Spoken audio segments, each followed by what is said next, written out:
Well, the weather isn't too cool. It is just about right. We are here on the big porch here at the Grand Hotel for the annual Mackinac Policy Conference. I'm digital anchor Andre Ash, and you know what? It's not cool, but I'm here with Mr. Cool with the sunglasses, Mr. Christian Greer at the Michigan Science Center. It's good to be talking with you. It's good to see you, man. It's absolutely. been a while, but it's always nice to see you guys and be a part of what you're doing. Absolutely, absolutely. So, let's talk about the work that you're doing at the Michigan Science Center. Definitely where young minds and really people from all ages come to experience what's in our backyard. Right. Well, that's right. I think people don't realize how much science they can use, how much science they know, and how much is right in front of them, like you said, in their backyard. And we try to focus on that.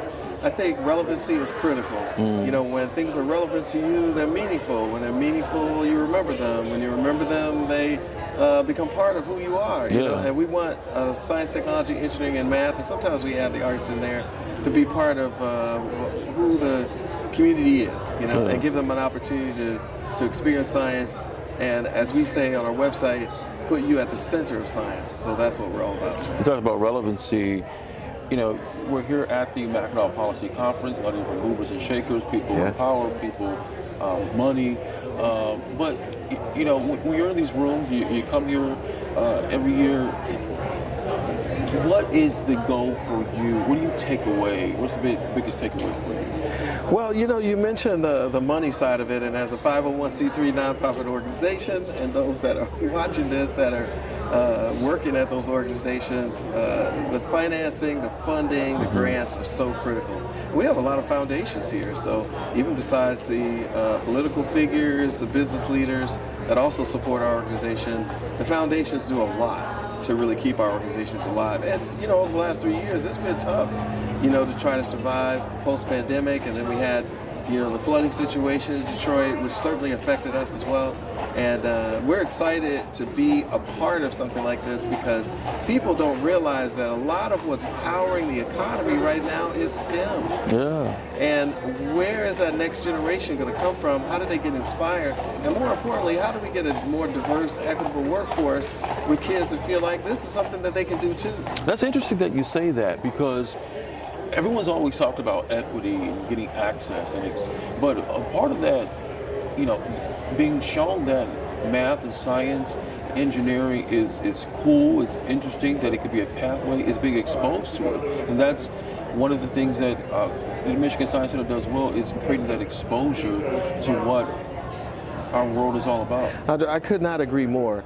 The exposure part of it is important because once you get exposed to something, it becomes familiar. If it's familiar, then you're not afraid to try it again. And when it comes to things like mathematics and complex mathematics that kids learn as they go up from arithmetic to algebra, geometry, trigonometry, and those kinds of things, if they're not exposed to it and that's the first time you're seeing it, it can be tough. When I was in college, I took a couple of classes out of order. I majored in physics at Morehouse College, and while I was there, I think I took like an electrodynamics course, relativistic electrodynamics, before I took Calc 3 or something like that. And sometimes they don't allow you to do that, but I thought I could do it, and I couldn't. I didn't have the prerequisite. What is the prerequisite for STEM? What is the prerequisite for the mindset that you need? And I think it's exposure. It's exactly what you said. The prerequisite for science is being exposed to it. The more people observe, the more they can measure. The more they can measure, the more they can model. The more they can model, the more they can theorize. All those things are so important. And it's right in front of us. And we do it every day when you're just trying to figure out what cantaloupe to buy. You're smelling it, you're weighing it, you're kind of squeezing it, and doing all that are really the process of science. We're just not writing it down in a notebook. And I think we can all do a better job at really making math and science, connecting it to real world experiences and real life. And so that's what the Michigan Science Center definitely does. I know I've had quite a few field trips from my school days there. So how can people find out more information and what people need to know about the offerings of the Science Center? Yeah, well, to find more information, you can always go to our website at mi-sci.org. That's mi-sci.org.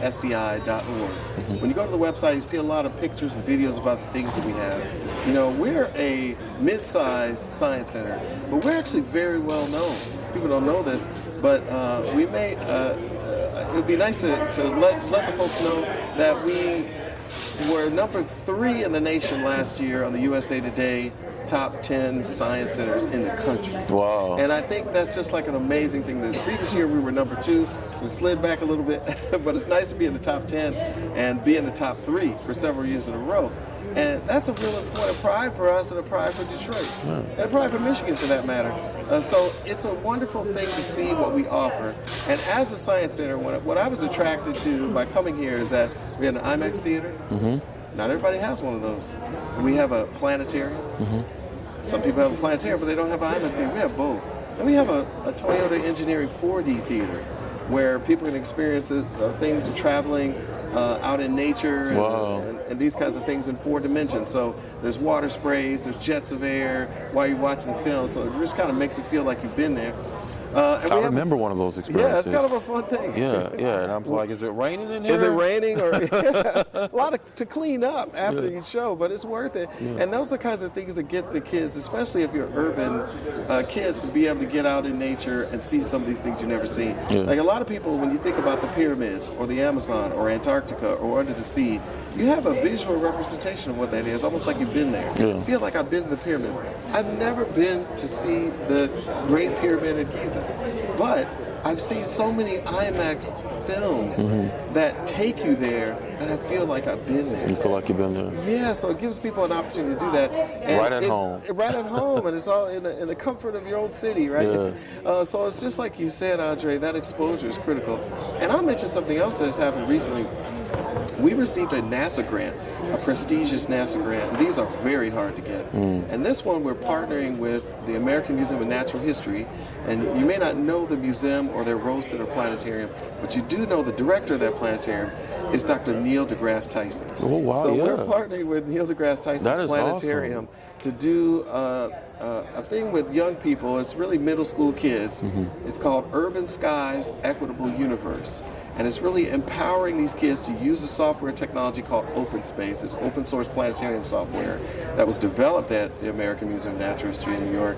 And we are going to allow those kids from UPrep, Math and Science, to be able to come over, which is right next door to us, to come over and build their own planetarium show. So there may be a planetarium or astronomy and space show coming soon to our theater near you. Near your theater, right, near you. in Midtown with these teens. So it should be a fun thing for them to do, and for people to see what kids can do, because a lot of times we think about teenagers and we think about all the things they're not doing. Are they ready to grow up? What is the culture that they're bringing? But they're the future, whether we like it or not. So we need to be involved in them and their growth and development. And when we think about the Science Center being in that top tier in the rankings, thanks to leadership like yours. Oh, thanks. Christian Greer. To you. Thank you. I appreciate it. Science Center. Thanks so much. We appreciate it.